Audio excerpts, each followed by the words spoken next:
From the headquarters of Telesur English in Quito, Ecuador, this is From the South, and I am Saini Gray.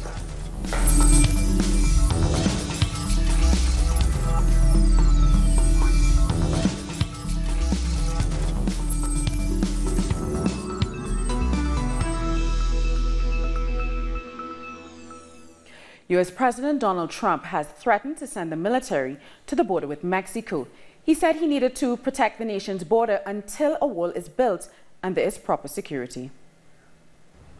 We have very bad laws for our border, and we are going to be doing some things. I've been speaking with General Mattis. We're going to be doing things militarily. Until we can have a wall and proper security, we're going to be guarding our border with the military.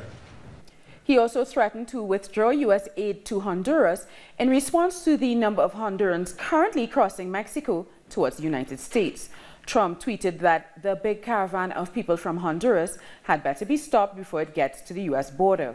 The U.S. president warned that both aid to Honduras as well as the North American Free Trade Agreement NAFTA are at stake.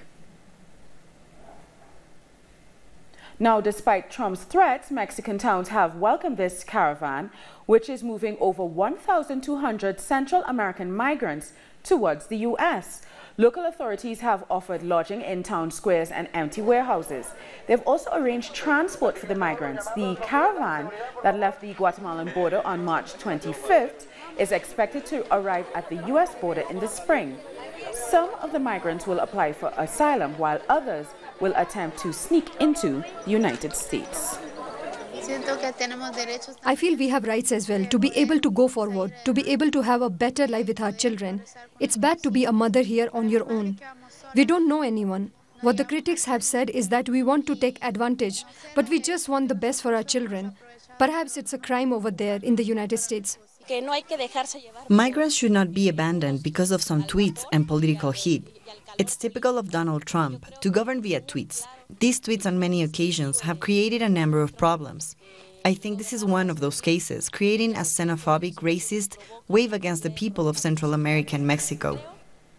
With Colombia's presidential elections coming up at the end of May, a new opinion poll has been released by the Latin American Geopolitical Strategic Center, CELAC. The survey was conducted just before the legislative elections took place on March 11th. Former Bogotá Mayor Gustavo Petro, a prominent leftist, has taken the lead. His support has jumped more than 5 points to almost 23%, but his advantage could be short-lived. The far-right Ivan Duque has 18% of the vote, but this could rise to 25% if he wins the vote of the supporters of the two other right-wing candidates who were eliminated in primaries last month. Duque is an opponent of the FARC peace accord in its current state.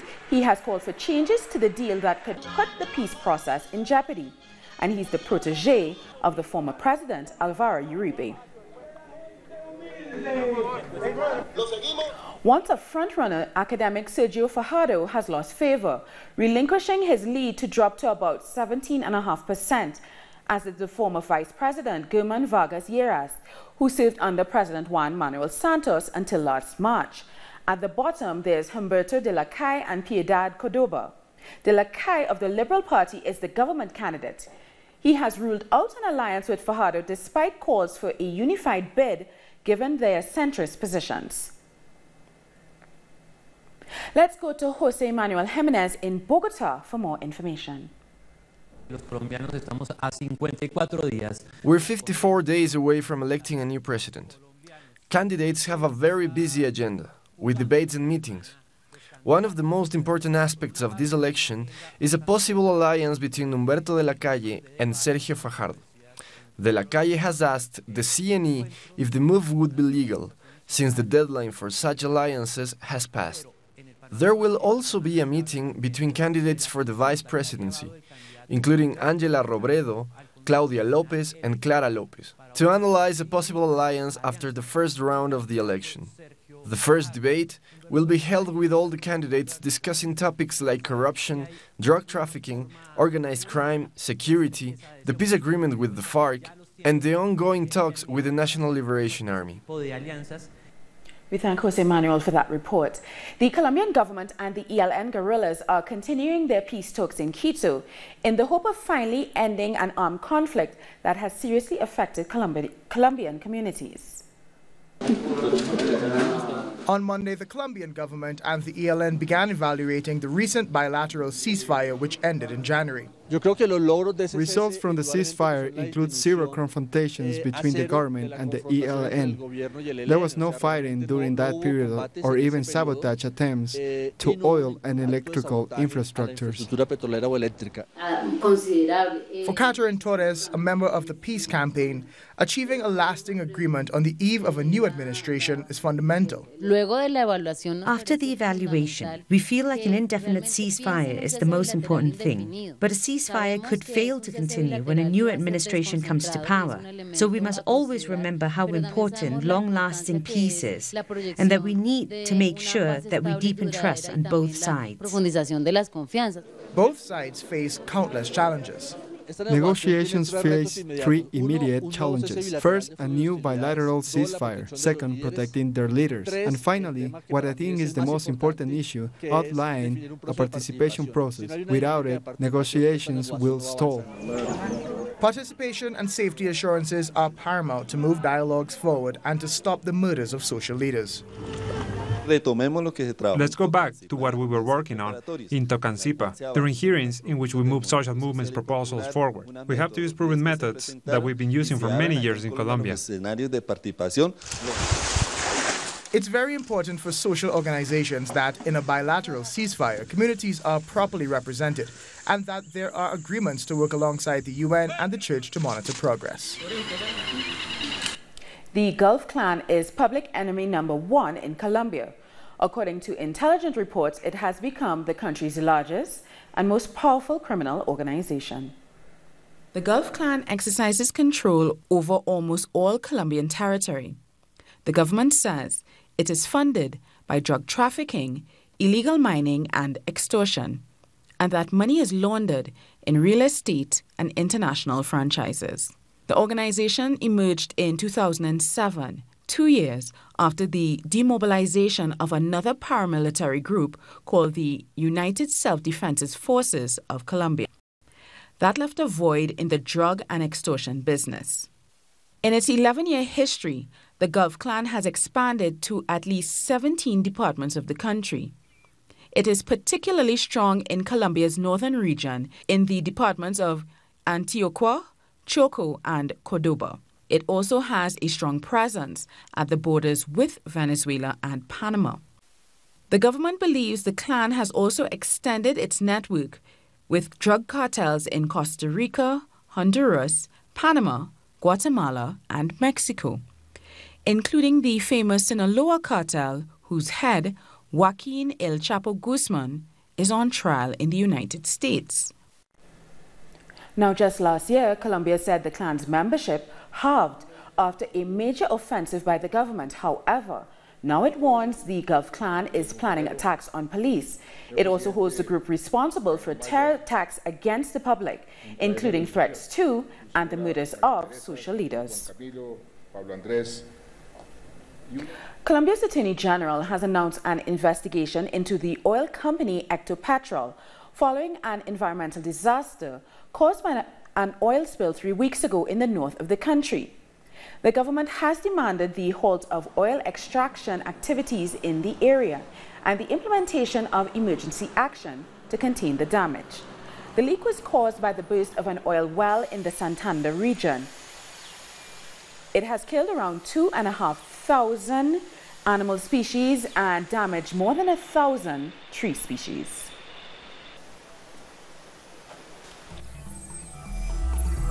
We're going to take a short break, but join us again after a look at what our multimedia colleagues are reporting.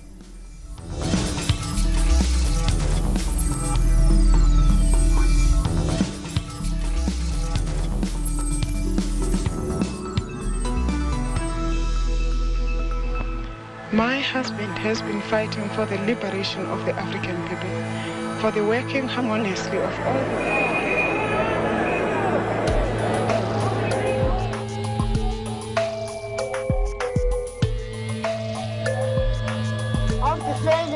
our government. Pretoria has failed to rule our country. Don't push me.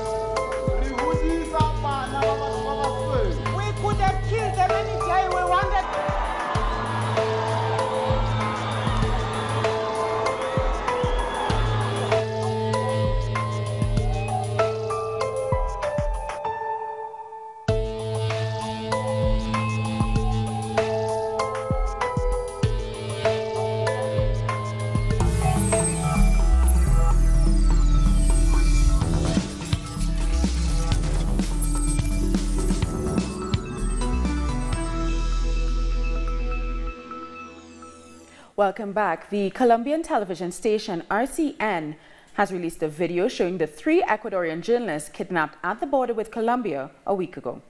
The government in Ecuador has criticized the publication of the video, and Telesur is not broadcasting it out of respect for the kidnapped victims. The team was kidnapped in the province of Esmeraldas in Ecuador while doing a report on how armed groups are affecting living conditions in the border towns. In the video, the journalists say that President Lenin Moreno holds their lives in his hands. They also explain that their kidnappers want the release of 3 detainees in Ecuador and the annulment of the agreement between Colombia and Ecuador to fight terrorism. And Ecuador's Minister of the Interior, Cesar Navas, met with the family members of the kidnapped journalists, where they discussed the investigation process. The families are calling for the media to be responsible with the airing of that video. Later, President Lenin Moreno also met with external advisors of the Security Committee to discuss the kidnapping of the 3 journalists. I want to ask all media outlets, especially Colombian media, to filter everything through official sources in order to manage this situation better. People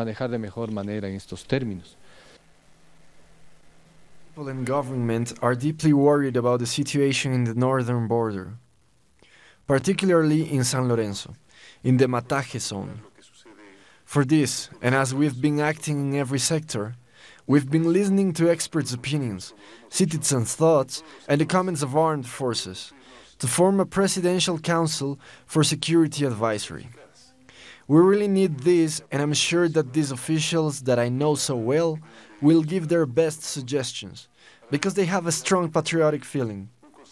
We will work to preserve national security. The fate of former Brazilian President Lula da Silva will be decided by the country's Supreme Court on Wednesday. In an interview published on Monday, the Brazilian Army Reserve General Luiz Schroeder Lessa said that if the court accepts the habeas corpus request by da Silva's defense team, a military intervention will be necessary. A ruling in favor of Lula's request to stay out of jail will allow Lula to run in this year's presidential elections as the candidate for the Workers' Party.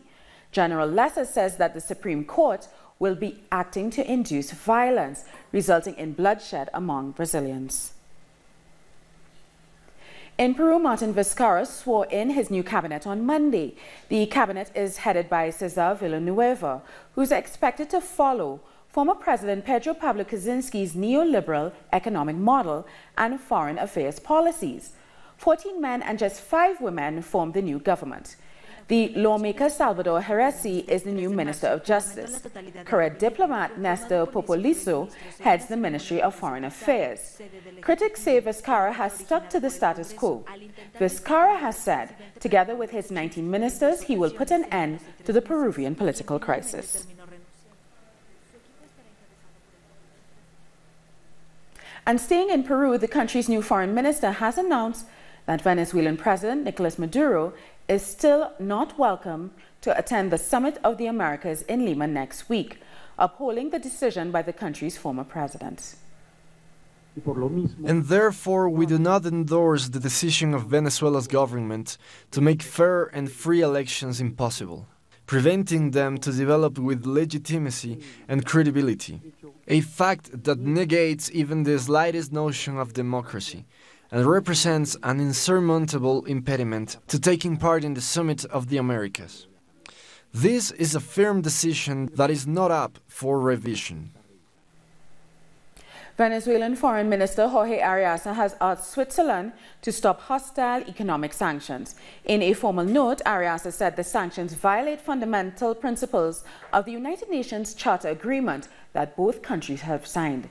He said the move reflects Switzerland's subordination to the European Union and the U.S., who have both also imposed sanctions on Venezuela. Last Wednesday, Switzerland ordered an asset freeze and travel ban for Venezuelan companies, organizations and dignitaries, including 7 Venezuelan ministers and high-ranking officials. St. Lucia's Prime Minister and Minister of Finance, Alan Chastanet, pushed climate resilience as part of his budget presentation. Although St. Lucia was not severely affected by the 2017 hurricane season, Chastanet says his country must take steps to prepare for any eventuality. He's created a financing mechanism to promote climate resilience by lobbying international donors to create an easy path to access funds for development. Our efforts were focused on removing the simplistic criteria of GDP per capita as the qualifying factor to be eligible for the ODA funding. In addition, procedures to access ODA funding in times of emergency require fundamental changes to allow for immediate access to these resources. Mr. Speaker, debt management strategies have also come under sharp focus by the multilateral agencies. It was important that we spoke collectively and that we continue to act in unison as small island states on this matter. Now, there are 5 main areas of the budget. Under the $500 million fiscal plan, the government wants to alleviate poverty, re-engineer social services, build resilient industries, create sustainable employment, and improve justice and security. A doctor from Antigua and Barbuda, Dr. Sir Prince Ramsey, has been awarded the 2018 United Nations Population Award in the individual category. 2 other non-governmental organizations were announced as institutional winners.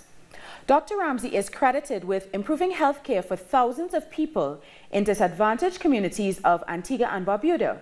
He's known throughout the Caribbean for his expertise in responses to the HIV/AIDS epidemic in the 1980s, and he pioneered the prevention of mother-to-child transmission of HIV and the treatment of HIV among pregnant women throughout the Caribbean. Well, that story takes us to the break, so join us again after another look at what our multimedia colleagues are reporting.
Welcome back.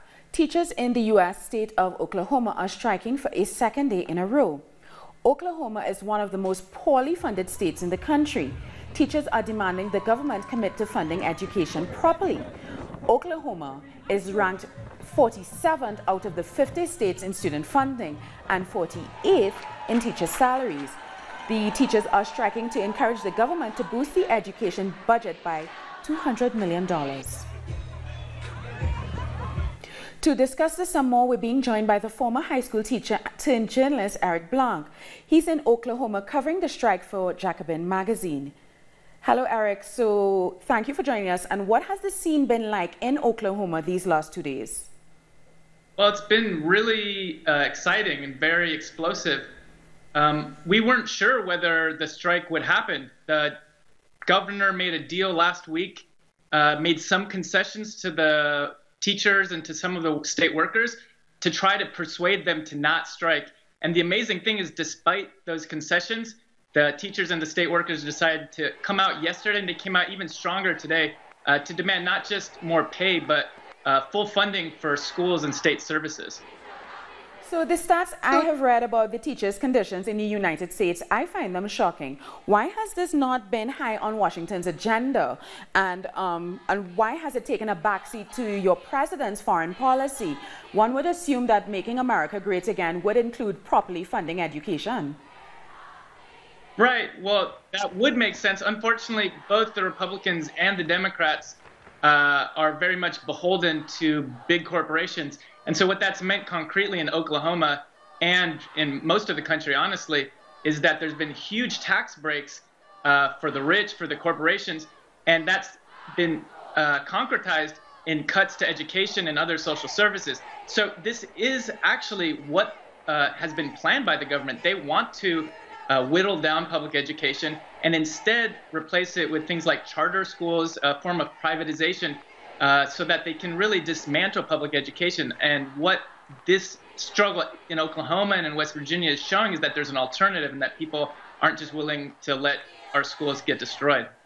Now, apparently this isn't just happening in Oklahoma. Teachers are also striking in Kentucky, and I understand in a few other states. Do you expect to see teachers in even more states join in? And these teachers are striking for better teaching resources. There have been a lot of discussion about school safety taking place. How is that affecting the classroom as well as the low resources?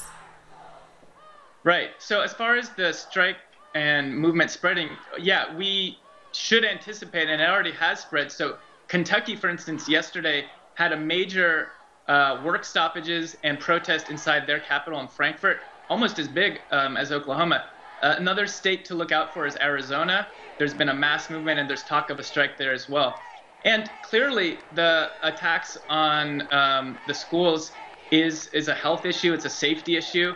And it's really, it's a, more broadly speaking, an attack on working people and the people who depend on our schools. So safety, for instance, in Oklahoma is really catastrophic. We've seen photos of schools in which their roofs are collapsing, in which the chairs are broken. And so it's really, it's a shame that in the richest country in the world, there's not money to give really basic services to students that need them.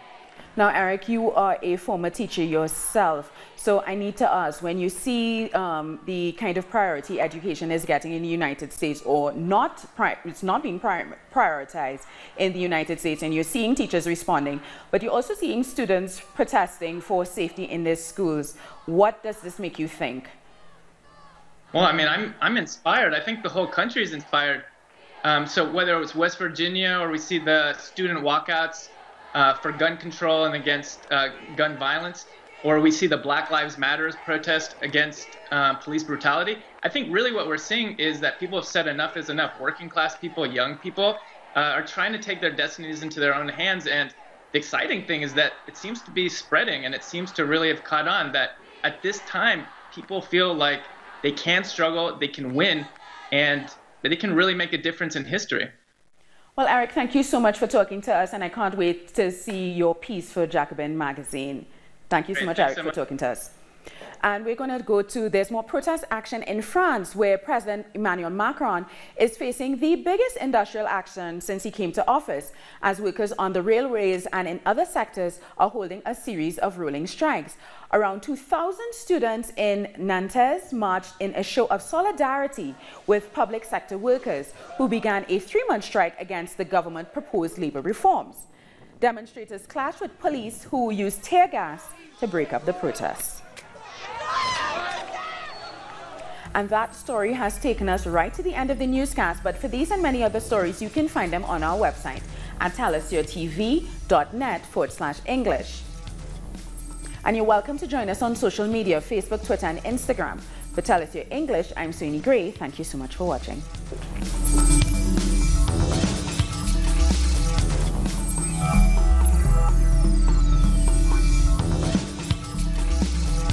A sign of resistance